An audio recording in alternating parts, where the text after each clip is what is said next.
140 kilometre प्रति घंटे की रफ्तार वाली हवाएं थी, जिसमें कि हमारा पूरा स्टीयरिंग गियर जो था वो टूट गया बोट का, और boat was going haywire, direction less थी और हम कहीं पे भी उसको मैन्यूवर नहीं कर पा रहे थे। रेड एफएम पर मैं हूं दिवांगना। बजाओ फॉर अ कॉज पर हमारा इनिशिएटिव वी फॉर वेटरन्स चल रहा है और बहुत प्राउडली आज ये कह सकती हूँ कि मेरे साथ जो शख्सियत हैं उन्होंने दुनिया घूमी है। लेकिन इससे पहले मैं आपका इंट्रोडक्शन इनसे कराऊं, आपसे पूछना चाहूंगी, क्या आप नविका सागर परिक्रमा के बारे में जानते हैं? अगर नहीं तो सिट बैक एंड रिलैक्स, क्योंकि मैं आपको आज एक ऐसी जर्नी के बारे में बताने वाली हूँ जो 254 दिन तक चली। एशिया और इंडिया की पहली all women circum navigation of the earth थी। और भी सरल शब्दों में समझाऊं तो 6 भारतीय लड़कियों ने एक 6x5 के पानी के जहाज में 254 दिन में पूरी दुनिया का चक्कर लगा दिया। नारी शक्ति की इससे बड़ी मिसाल शायद ही आपको कहीं और देखने को मिले। इस एक्सपीडिशन को लीड करने वाली लेफ्टिनेंट कमांडर वर्तिका जोशी जो इस वक्त मेरे साथ हैं। सो वर्तिका, तहे दिल से वेलकम है आपका रेड एफएम स्टूडियो में। बहुत अच्छा लग रहा है दिवांगना मुझे, thank you so much for having me here.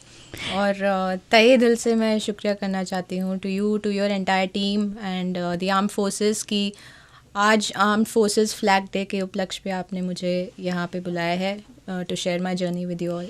Okay, so इससे पहले मैं आपसे नविका सागर परिक्रमा के बारे में पूछूं तो आप हमें ये बताइए कि आप उत्तराखंड से हैं। सो यहाँ के लोगों को तो पहाड़ से प्यार होता है, तो आपको समंदर से कैसे हो गया? जी, पहाड़ी होने के नाते एक्चुअली जाहिर सी बात है कि पहाड़ों से मुझे भी उतना ही प्यार था। बट कहीं ना कहीं क्योंकि मैं ऋषिकेश से आई हूँ और श्रीनगर गढ़वाल से आई हूँ उत्तराखंड में, जहाँ पे अलकनंदा और नदियाँ जो हमारी गेंजेस है वो वहाँ से बहती हैं। तो मैंने अपने majority of my initial years जो थे मैंने उसके पास में गुजारे। और जहाँ तक मुझे लगा कि I was very attracted to the idea of being close to the water.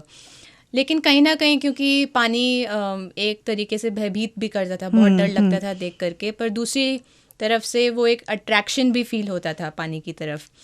और जब नेवी ज्वाइन करने से जस्ट पहले एक बार मैं उड़ीसा गई थी एक ट्रेनिंग करने के लिए, तो सबसे पहला जो समंदर को जो बोलते हैं मैंने देखा था वो उड़ीसा में था, bay of Bengal. And I was very mesmerised and to see that entire view of the sea all around me. तो तभी मैं समझ गई थी, और क्योंकि गंगा भी आकर के बे ऑफ बंगाल में जा गिरती है, Right. तो ये सारी चीज़ें probably it led me to the idea कि मुझे भी I wanted to explore the oceans and venture the oceans. So अब बात कर लेते हैं नविका सागर परिक्रमा की। सो 6 लड़कियां जिनको आप लेफ्टिनेंट कमांडर वर्तिका जोशी लीड कर रही थी, और उसमें लेफ्टिनेंट कमांडर प्रतिभा जायसवाल, बी ऐश्वर्या, पी स्वाति, विजय देवी और लेफ्टिनेंट पायल गुप्ता थी। सो पूरी दुनिया आपको जिस पर घूमनी थी वो था INSV तारिणी, और अगर मैं गलत नहीं हूँ तो एक 10x5 का एरिया होगा उस सेलिंग व्हीकल का, है ना? और उस पर आपने पूरी दुनिया घूम ली। आई एम श्योर अच्छे दिन भी होंगे, लेकिन वो दिन भी होंगे when the she was not kind and जबरदस्त तूफान था। सो उन दिनों का एक्सपीरियंस कैसा रहा और कैसे कोप अप किया आपने उस वक्त? बेसिकली इस एक्सपेडिशन में बहुत सारे ऐसे हमने एरियाज़ को क्रॉस किया around the globe that are known to have no laws and no gods. वहाँ पे हवाएं जो होती हैं, specially I am talking about the Pacific Ocean, हवाएं को जो हमारी समुद्री हवाएं होती हैं और जो वेव्स होती हैं उनको रोकने के लिए कोई लैंड मास नहीं होता है। तो वहाँ पे हवाएं लगभग एक आम सी बात है तूफ़ान आना वहाँ पे। तो ऐसे ही एक तूफ़ान था जिसमें हमारा जो विंड स्पीड्स थे they were close to 70 knots, जिसको आप कहते हैं कि 140 किलोमीटर प्रति घंटे की रफ्तार वाली हवाएं थी। और जो सी के जो वेव्स थे they were as high as 10 to 12 metres. Oh my god! तो ऊंची बिल्डिंग्स की तरह वो वेव्स हमें नज़र आ रही थी। And they were frigid cold temperatures, जहाँ पे कि जो बाहरी टेम्परेचर है हमारा समुद्री टेम्परेचर वो लगभग -7, 8, 9 डिग्रीज ऐसे ही रहता था। तो इन परिस्थितियों में आई थिंक हमारी जो प्रॉबेबली यूनिटी थी, एकजुटता, और जो हमारा परसिवरेंस था, हमारी पेशेंस और जिस कमिटमेंट के साथ हमने अपनी शुरुआत की थी, ट्रेनिंग की थी, आई थिंक उसी की वजह थी कि हम इतने ख़तरनाक तूफ़ानों से लगभग 19-20 घंटे का ये तूफ़ान था जिससे हमने बैटल किया लगातार, और दिन में रात में बाहर सर्द हवाओं में खड़े होकर के हमने ये कोशिश की कि उस बोट को हम उस तूफ़ान से बाहर निकालें. But I think the fact that it was a very courageous mission, और हमारी पेशेंस, हमारी परसिवरेंस और यूनिटी की वजह से हम उस कंडीशन से बाहर निकल पाए. सो वर्तिका, एक बात बताइए कि इस तरीके की जो एक्सपीडिशन होती हैं उसके लिए तैयारी कितनी करनी पड़ती है? क्या ट्रेनिंग स्केड्यूल होता है? और आप तो लीडर थी इस क्रू की, सो हम जानना चाहेंगे और आप हमारी ऑडियंस को बताइए कि आपने लीडरशिप की भी तैयारी बड़े अनोखे अंदाज से की थी, राइट? सो क्या था वो? इस तरीके की एक्सपेडिशन में जहाँ पे आपको किसी भी सोर्स ऑफ असिस्टेंस या हेल्प से मीलों दूर रहना पड़ता है, उसके लिए आपको हर तरीके से अपने आप को रेडी करना पड़ता है, बोथ फिज़िकली, मेंटली और psychologically. You have to be ready at all times. तो और ख़ुद की रेडीनेस के अलावा आपको अपनी बोट को भी रेडी रखना पड़ता है, because at the end of the day आप उस बोट में रहने वाले हो, वो आपका घर होने वाला है for the next couple of months. तो इस एक्सपेडिशन की तैयारी हमने बिल्कुल ही ग्रास रूट लेवल से की थी, and since it was the first women expedition which was happening, और पहली बार ऐसा हो रहा था कि महिलाएं किसी ओशन गोइंग प्लेटफॉर्म में जा रही थी, तो हमारी जो तैयारी थी बिल्कुल ग्रास रूट लेवल से हुई. इनिशियल जो फेज़ था इसका हमने नेवी के ट्रेनिंग स्कूल्स में किया, जिसमें कि हमने कुछ बेसिक सब्जेक्ट्स के बारे में पढ़ा. For example seamanship, navigation at sea, weather prediction, communication at sea. उसके बाद हमने हैंड्स ऑन ट्रेनिंग की ऑन बोर्ड INSV तारिणी और माधी में, जिसमें कि हमने लगभग 26,000 नॉटिकल माइल्स का जो हमारा ट्रेनिंग एक्सपेडिशंस हमने किए.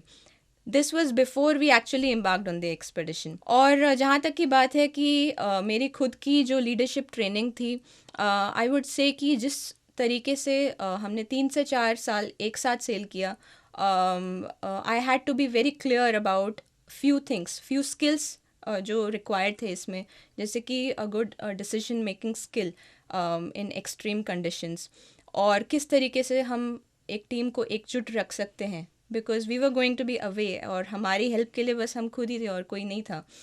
तो and I needed a sound knowledge about the boat जिसमें हम जा रहे हैं, उसके सारे सिस्टम्स के बारे में, अगर कोई ब्रेक डाउन हो गया तो कैसे उस चीज़ को हैंडल करना है. इन सब चीज़ों के बारे में मैंने अपना नॉलेज बढ़ाया, और इस तरीके से मैंने लोगों को, मेरे साथ जो मेरी क्रू मेंबर्स थी, उनकी क्या स्ट्रेंथ्स हैं उनको एनालाइज करके आई try to mold myself in a way that I can utilize their strengths for the greater benefit of this mission. तो मेरा इस तरीके से मैंने अपने आप को ढाला. आई गेस यही हमेशा प्रयत्न रहता था कि पूरे ट्रेनिंग रिजीम के दौरान कि मैं अपने आप को हर दिन किस तरीके से बेहतर बना सकूं. अच्छा, और जब आपने घर पे बताया कि आप कितने महीने सिर्फ समंदर में रहने वाली हैं, है ना, तो घर वालों का क्या रिएक्शन था, ये जानना है मुझे. जी, so since I am from the mountains, और मेरे पेरेंट्स ऑब्वियसली माउंटेन्स में ही रहते थे, तो समंदर तो उन्होंने भी देखा नहीं था. तो जाहिर सी बात है कि वो भी बहुत उतना ही स्केर्ड थे जितना हम इनिशियली थे कि ये इसमें क्या होने वाला है.